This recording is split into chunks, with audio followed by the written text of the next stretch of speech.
on YouTube. Welcome to the hood table, where we chop up local and global events vocally. You don't really wanna miss out on these conversations. Just joke a little, laugh a little, get that wine in your system, fill your glass a little, expose current events, talk trash a little. You never know, these opinions might clash a little. They addicted to the content, got them binge watching. You don't like it, then you want to invite it. Bet your friends watching in the house and your job parking lot before you clocking. They don't want to miss a second of this HT content. Everybody think they got something to say, so it's an open invitation, bring it to the table. But if you come whack, just know we ain't buying in. We gon' probably turn you back until you suck it, try again. Yeah, welcome to the hood table. You don't need Netflix, you don't need cable. Yeah, welcome to the hood table. You don't need Netflix, you don't need cable.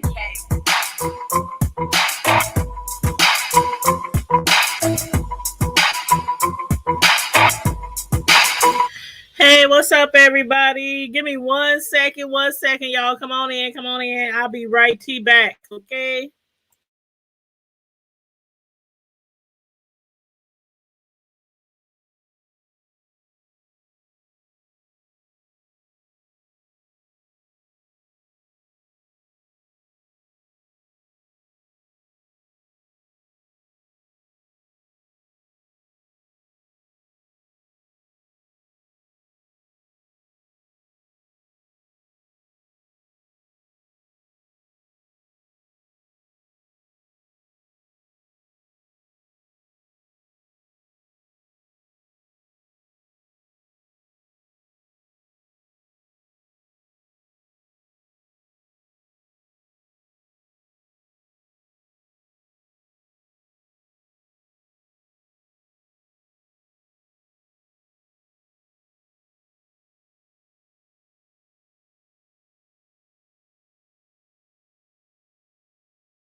I am back, everybody. I am back. Let me pull up this picture real quick. I have to get something from my GoPuff. Okay, let me pull up this picture. Here we go. Ooh, child. Ooh. Ooh, child. Look at there. I don't know. And matter of fact, let me drop the link. Let me drop the link just in case anybody wants to jump on the screen with me. No pressure, of course. Type this link in the chat real quick.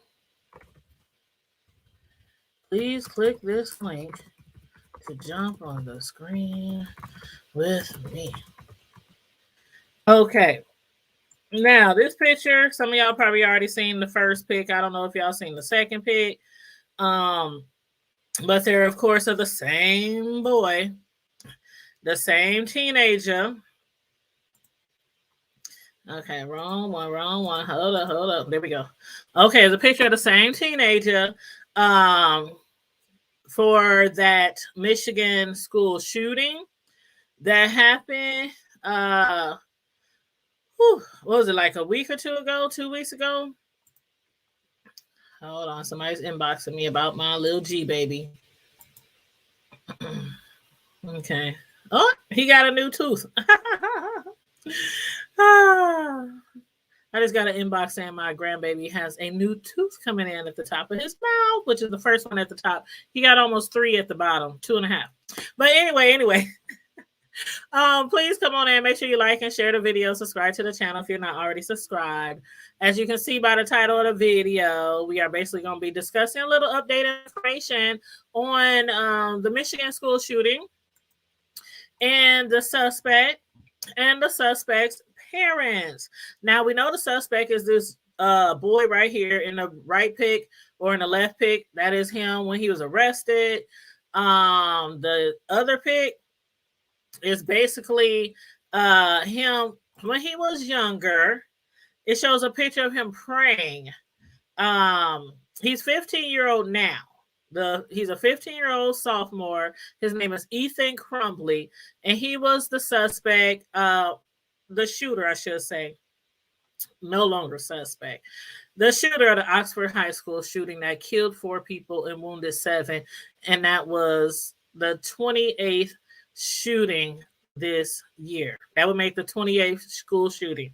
Now, I guess the reason why somebody posted the picture of him praying was because they wanted to, because everybody was looking at his picture like, oh my God, look at that 15-year-old.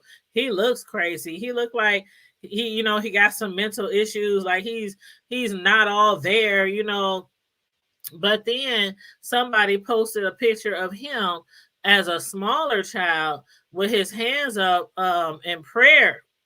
And I guess they wanted people to view him differently, to be more sympathetic towards him. I don't think it helps. I really don't think it helps. What he did, killing 4 students, his peers, and injuring 7 more. This picture on the right that somebody posted up, it's not making me feel any differently about him. It's not at all, because I don't know if that was showing him as like he was raised in church, or he used to pray a lot at home, or if his family was really religious. I don't know where they were really going with that photo, but again, photos do speak volumes. Photos do speak volumes, but in this photo, these 2 comparisons next to each other, I'm really like focusing more on the one where he was arrested. So it's just like they're trying to justify that the child, he's really not that bad, but and then he claimed that he was bullied. And I don't know if that's why they posted that other picture of him looking so innocent, praying or whatnot. But they say that he said that he was bullied, but the school said they have proof that he was not bullied at all while he was going to that high school. The shooter, they still don't actually understand why he did it, why he gunned down 4 of his classmates, why he injured 7 others with his father's 9mm. And then the parents, okay, so we're just going to discuss what we've learned since the last time we discussed this story, like how the parents had purchased a gun on Black Friday, and the gun was made available to the child. That's what authorities are saying. Now, does that mean they purchased the gun for him? They're also saying that. Or does that just mean that the gun was not locked up properly in the home? I don't know. But the child, the 15-year-old, I ain't gonna call him a child, the teenager, he was on Instagram flaunting the gun. So he clearly had access to the gun that he used to kill those students at his school. So I would take it as he did have access to it. You know what I'm saying? Thank you, Tex Coco. Hey, honey, I'm glad they are fact checking too. I'm glad they are. Like they're really trying to get to the bottom of this. Like, why did he shoot these students in his class? And on top of that, why would the parents make him have access, or make it where he could have access to the gun? Like, that part I don't understand. I don't care how mature you think your kids is, how obedient you think your kids are. Having a gun in your home and not having it locked up, at least if it's not in a lock with a key, at least having like some type of dial pad, where you can enter the code, like, I don't know, 6890210. They have those codes where you can just push the codes in and the thing just pops open. You know what I'm saying? You should have a lockbox in your home. You should have a lockbox in your vehicle, because there are certain places that you cannot take a gun. Like, there was an incident last week where somebody took a gun to a funeral, and the church where they took the gun, nobody knew they had the gun. I took my concealed weapons class a long time ago, so I've been having a gun for a minute now, and a concealed weapons license, so I can carry concealed. But they teach you there are certain places where you cannot go, and it's different in every state. So you have to make sure you check your laws in your state, because if you break them, even if you don't shoot anybody, but you take the gun to some place where you're not supposed to, it is not allowed. In our state of Nebraska, you cannot take a gun to a church. You can't take it inside a school, a library, any government office, like daycare, anywhere where there's children like that. There's other places that you can't take it. I can't think of the top of my head, but I know definitely for sure schools, daycares, anywhere where they have children, any kind of facility with children. Of course, hospitals, you can't take it to the hospital. You can't take it to the police station, things like that. Now, back to these parents. Woo, child. Okay. And if y'all heard anything more, please let me know. I'm just giving y'all what I done found out since the last time we talked about the shooting. So the parents of Ethan Crumbley, his mother Jennifer, I don't know if y'all saw it or not, but she had once wrote to Trump. Well, not really wrote to him, but she wrote a blog post directed towards President Trump when he was president. Now, what she had wrote on a public blog, she wrote to Trump in regards of gun rights as well as criticizing immigrants. She wrote to Trump, Mr. Trump, I actually love that you are a bad public speaker because that shows sincerity and humility, she wrote. She said, you changed your mind and you said, so what? You made the famous grab them in the PUSSY comment. Did it offend me? No. She goes on to say, she is a feminist who values the equality of the LGBT community and women's rights, but couldn't bear to have the first woman president to be Hillary Clinton. She goes on to say, the wall, the famous wall. See, Mr. Trump, I support that wall. I am not racist, she argued. In fact, my grandfather came straight off the boat in Italy. She continued to go on about how immigrants should earn and prove that they have a right to live in our country. Then she talked about knowing parents at other schools where the kids come from illegal immigrant parents and they don't care about learning. She said, as a female and as a realtor, thank you for allowing my right to bear arms, allowing me to protect if I show a home to someone with bad intentions. Thank you for respecting that amendment. She wrote that in 2016. That's what she did. She wrote that in 2016. Now she wrote about having being able to bear arms, just in case she went to show a home to someone with bad intentions. Now, I have nothing bad to say about that. Nothing bad to say about that, because if you are a gun owner and you have a current legal carry concealed weapon license, again, you can freely take your gun wherever you want, except for certain places. It differs by each state, but certain places you just cannot take your gun. Therefore, you have to lock it up in a lockbox and leave it in your vehicle. If I was a real estate agent, I would definitely have my gun on me, because we done all heard about different stories where people have been attacked. People set up meetings with realtors, especially women, and they attack those women. Some have been, assaulted. Some have been robbed. Some have been beaten.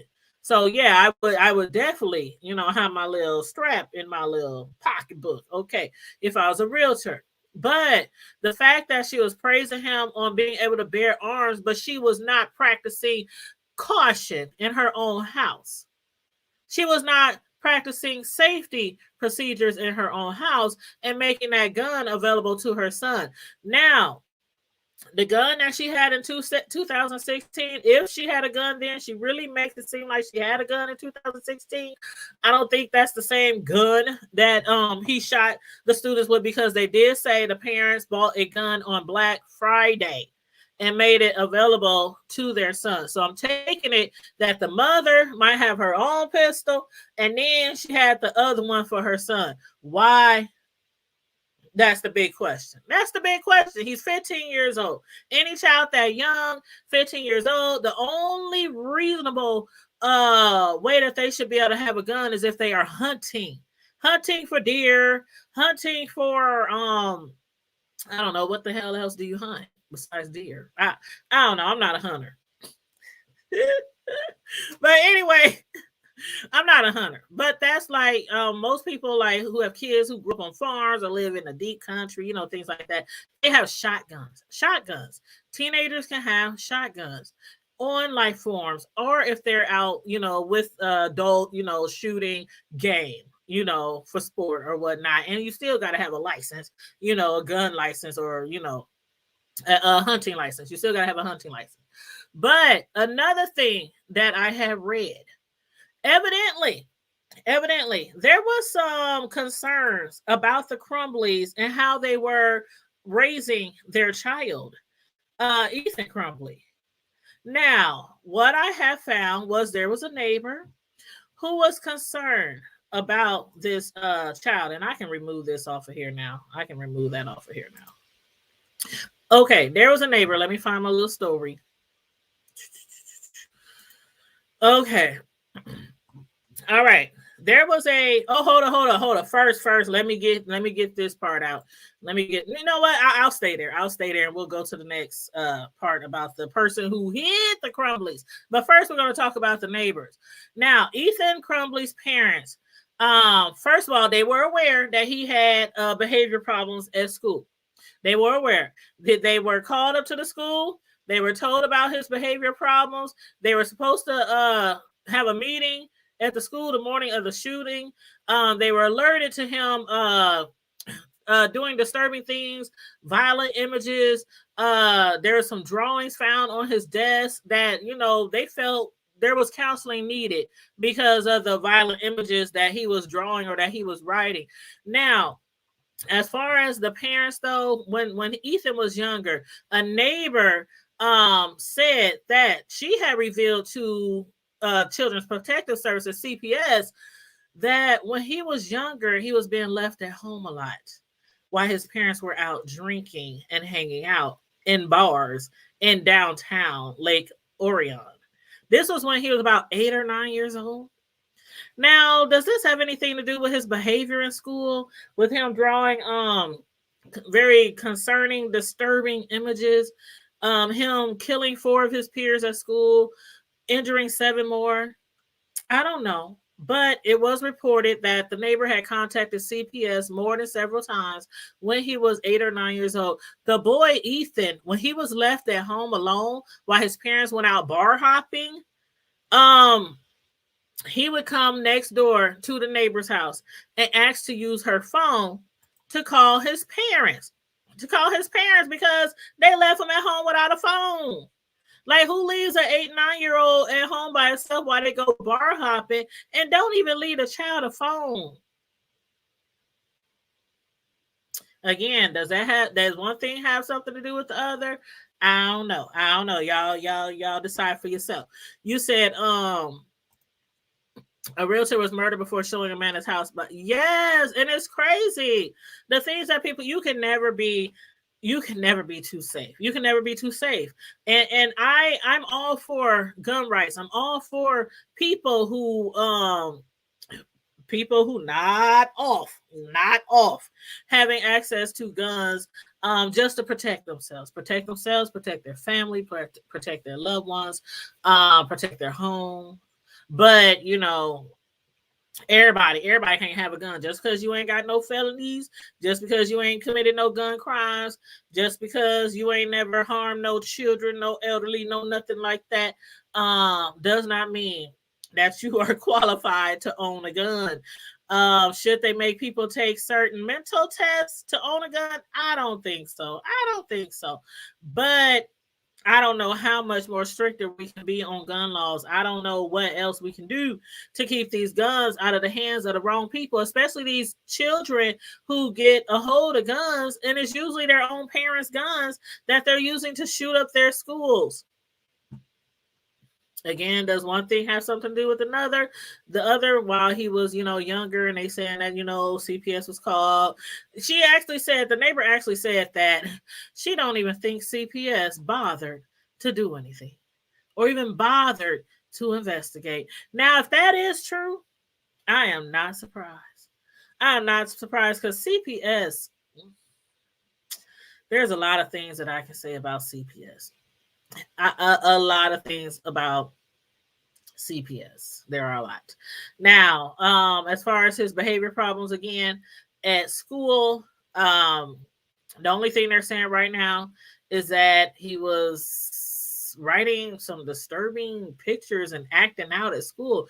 They really aren't going into everything, not too many details. Of course, this is far from going to court right now. They're still in the beginning processes of, this whole horrible situation. And rest in peace to all the people who died, because of this horrific act. Rest in peace to the 4 people. Prayers to their parents, to their peers, to their loved ones, and also to the ones who were injured. It could have been more deaths. Four is too many, but thank God it wasn't more. Thank God it wasn't more. Yes, CPS needs a huge overhaul, and not just there, but everywhere nationally. CPS needs a huge overhaul, and I think that's one reason why so many children are still in foster care right now. Also, but that's a whole nother. Maybe we'll discuss this whole CPS thing one day. I had somebody reach out to me. Matter of fact, I ain't gonna say all the details, but somebody reached out to me like a week ago, seeking some direction or trying to get some advice, and it was in regard to a family member of theirs that was in foster care, and some horrible things was going on with their child. And what I did was, I knew somebody else who was going through the same thing and trying to sue and had lawyers and all kind of stuff. So I hooked them up with each other. I got permission from one to give them the phone number to the other, and hopefully they'll be able to use resources and, maybe even use the same lawyer or, whatever.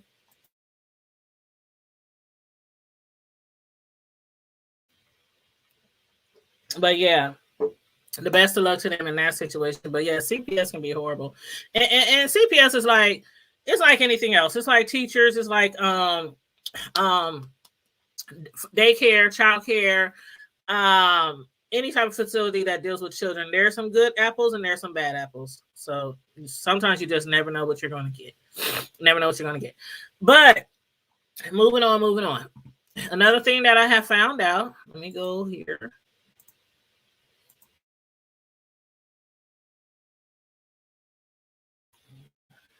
I need some Carmex on my lips. Hold on. Dang, I'm down to like my last drop of Carmex. Okay. Here we go. Let me go over to my other screen.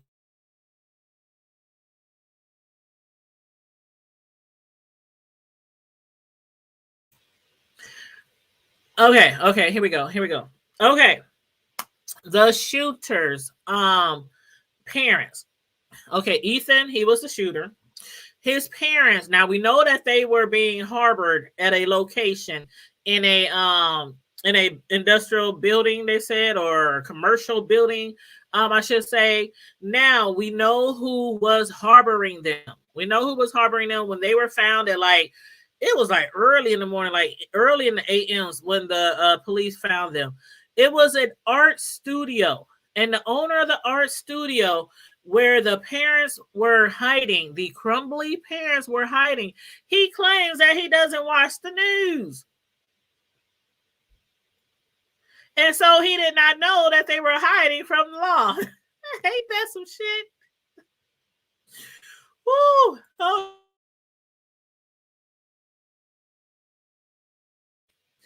Okay, his name is, oh God. I'm going to copy it and put it in the chat because I can't pronounce it. I don't know what nationality he is, but okay, I just put his name in the chat because I can't pronounce that. Andreze The last name looks like Sakura. But that man, okay, he's the owner of an art student, an owner of an art studio, where the parents were hiding. Said he was not aware that they were on the run. He's a Detroit-based artist. He said he did not know about any charges. He didn't know about the 4 manslaughter charges against James and Jennifer Crumbley. He said he did not know. He did not know when they asked to stay the night at his studio. Okay? That's what his attorney is saying. He got him an attorney because, of course, he could be facing charges for harboring those parents. But he said the Crumbleys went to his studio on Friday morning. He said, again, he was not aware of the charges pressed against them. He's a 65-year-old artist. He said he has a friendly relationship with the couple. That we don't have any more details. Right now, it's still under investigation how close of a relationship they might have. I'm sure they're going to go into probably text messages, emails, phone calls. They're going to be doing all that because they're going to have to prove if that man, if that art studio owner really knew that they were if they were wanted or not. Yeah, like who the hell just pops up? Oh, can we hide out? Can we stay in your art gallery? They got a whole home. No, we don't want to go to no hotel. We don't want no Airbnb. We want to stay the night at your art studio. Does it have a bedroom suite in there? I don't know. That is just so crazy to me. Like, where were they sleeping on the floor on an easel? But anywho, Mr. Sakura said he woke up Saturday and saw the news of the police officials taking the parents into custody from his art studio. So he didn't know nothing about their charges, knew nothing at all. And then the next morning when he woke up, he saw it on the news, but he didn't see it on the news before when the police were basically putting a I'm like, hold up, you for real. Right now, they don't know if he really knew or not. That's what his attorney is saying. That's his story, and he's sticking to it. And then he said they came in the morning time. He left early in the evening, so he didn't even know they were still there. So this couple came to your art studio in the morning. You worked all day long, and when you left in the evening, you didn't even know they were still there. So you walked around. I'm sure you walk around your building. You make sure all the doors lock. Set the alarms, all that kind of stuff, and you did not know the couple was still there. Anyway. Anyway, the person who tipped him off, he is most likely going to get $10,000 because there was a $10,000 reward for qualified information that led them directly to the Crumbleys. So the person, whoever tipped them off, they called in anonymous and they are most likely going to get $10,000. That's how much the warrant was issued for on Friday. So the tipster is kind of unclear right now because there was a $10,000 reward first, then there was a $20,000 reward because it was 10 for each one. So I think it was 10 for each parent. So I think it was $20,000 altogether. So he might get $20,000. Yeah, that would sound right. But anyway, y'all, the son has been charged as an adult, 24 counts, including terrorism, causing death, first-degree murder, assault with intent to murder, and possession of a firearm during the commission of a felony. And both his parents, are facing again 4 charges of manslaughter. And I wonder if they're going to face charges for fleeing, even though, remember, their lawyer said that they weren't fleeing arrest. They weren't avoiding arrest, and that they were going to they were planning to turn themselves in. But my question still is, how the hell you plan to turn yourself in if you were hiding? You were hiding in a studio. And if it's true, what the art studio owner is saying, if it's true, that when he left the studio, he didn't know that they were there. So y'all stayed in this man's studio overnight without his permission, but you weren't fleeing. That's like you let somebody over your house and you tell them, okay, I'm out of here. I'm about to go to work. Come on, y'all. And they tell you, all right, we gone. We all right. See you later. You think they done left your house and you lock up and everything. They still in your basement or in your attic. And then they tell the police, oh, we weren't hiding. Again, what were you doing? What were you doing? I don't know. I don't know. Text Coco, I don't know. Y'all got answers? I don't know, child. I don't know, but that's my little update on everything that's been going on with the Crumbleys and Ethan Crumbley, the 15-year-old teenager who shot 7, altogether 11. He killed 4 and injured 7 of his peers at his school. Had his parents remove him from school, would that have happened? Because the school wanted him removed. They wanted to have a meeting with his parents. They wanted him removed. The parents did not remove him from school. Things always, it seemed like in these situations, it seemed like things could have always worked out differently. If somebody, one person would have just seen something, you know what I'm saying? Just reached out. That's so sad. It's so sad. Anyway, again, prayers to everyone involved, everyone who was hurt, everyone who was killed. Prayers to all their families, friends, to that community. That's a lot. That's a lot to take in one community. That's a lot to take in. Innocent students being killed. That's always so very, very painful. So very sad and tragic.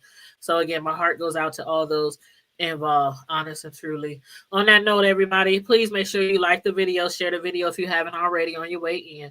Subscribe to the channel if you're not already subscribed to the Hood channel, the Hood Table channel. I appreciate you guys for tuning in. Stay safe, be blessed, remain vigilant at all times. Keep your eyes open. Keep your eyes open. The devil is always working. The devil is always working. And happy holidays. I wish you all happy and safe, blessed holidays. Bye.